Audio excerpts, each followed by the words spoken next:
This is the Player Position Podcast, where we huddle up, call the plays, and inspire you to run your ball into the end zone. Are you ready to score more game-winning touchdowns in your life, business, and career? Then listen up, because it's game time, baby. Now, here's your host, Mary Lou Kaiser.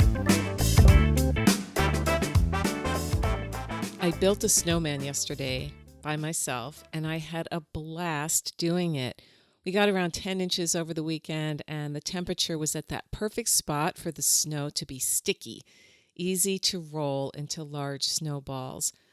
I must have spent a good 2 hours plus on the project, and while I was creating my snowman, a dozen or so hummingbirds who are wintering in the blackberry thicket next to my house kept me company. Hummingbirds are curious and extremely inquisitive, so they will sometimes fly close to your face, hovering midair as they inspect this creature before them. I came face to face with two cuties as I gathered fistfuls of snow and packed it on to the snowman who became ever rounder with every new grab of snow. It was really, really fun to do. We have a couple of hummingbird feeders in our backyard, and the hummingbirds know about them and visit them often.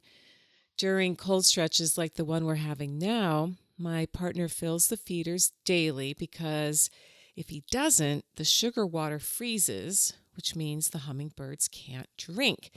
That bothers him. He absolutely loves the hummingbirds and gets a kick out of watching them dive bomb each other as they zip back and forth between the blackberries and the feeders. Hummingbirds are solitary migrants, so you'll never see a flock of hummingbirds the way you see geese or swallows or other birds that migrate in huge numbers. Rather, hummingbirds gather in places like the large blackberry thicket, and when they do, they spread out because they like their space. And they do not like sharing the feeder. In fact, they make an aggressive rat-a-tat-tat clicking sound when they sense another hummingbird is honing in on a feeder at the same time they are.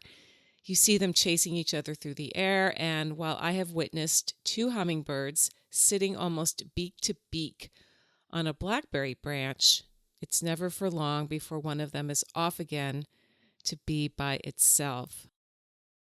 I can't speak to the true nature of what it's like to be a hummingbird since I'm not one myself, but I can pull lessons about survival from what I witness.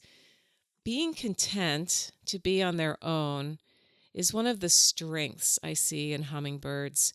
You could argue that they have mastered the most important relationship any of us will ever have in our lives, and that's the relationship we have with ourselves.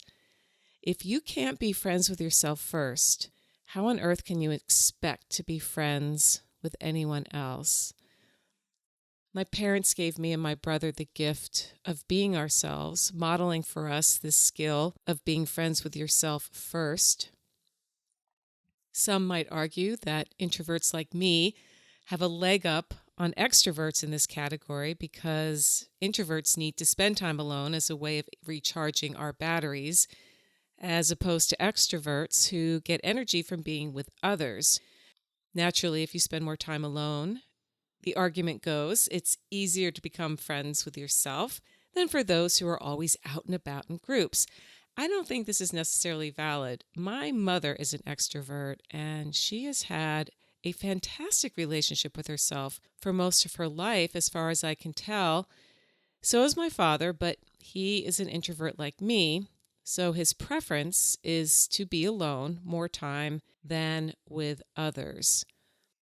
Why is being friends with yourself an important survival skill for 21st century success? Why did it make the lineup here on PYP this month as I'm looking at friendship?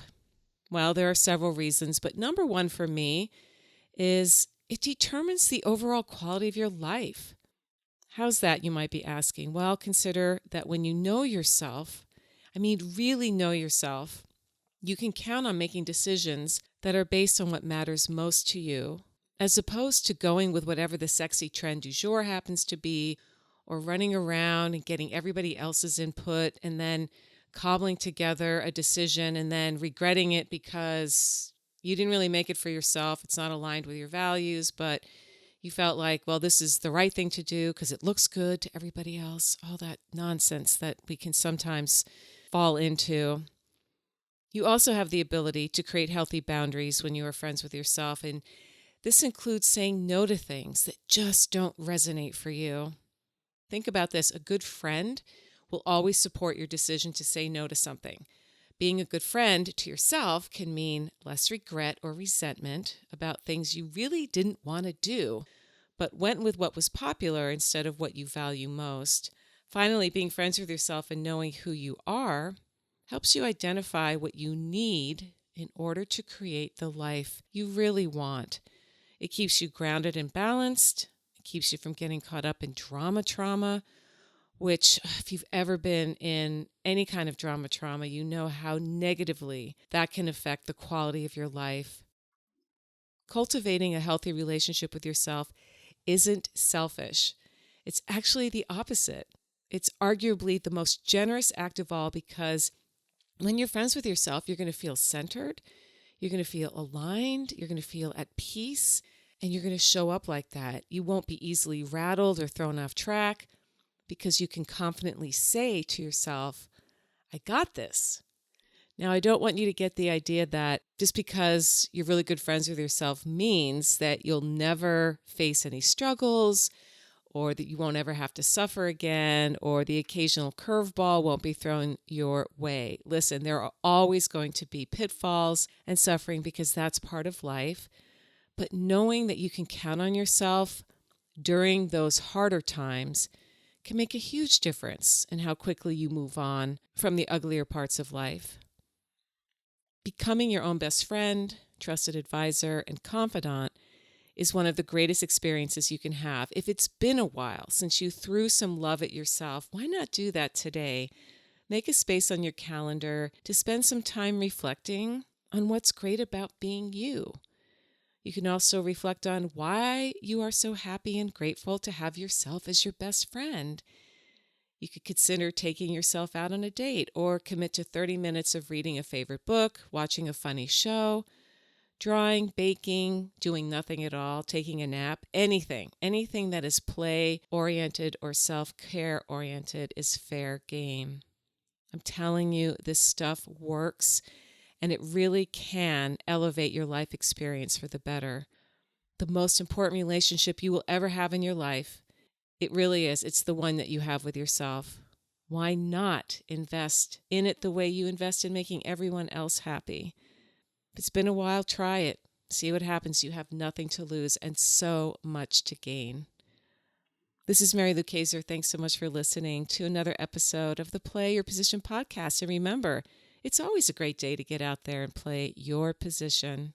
See you next time. Got a great key offensive strategy you like to share? Write to us at coach@pyppodcast.com or on Twitter, use #PYP and let us know how you're running your ball into the end zone for those game-winning touchdowns.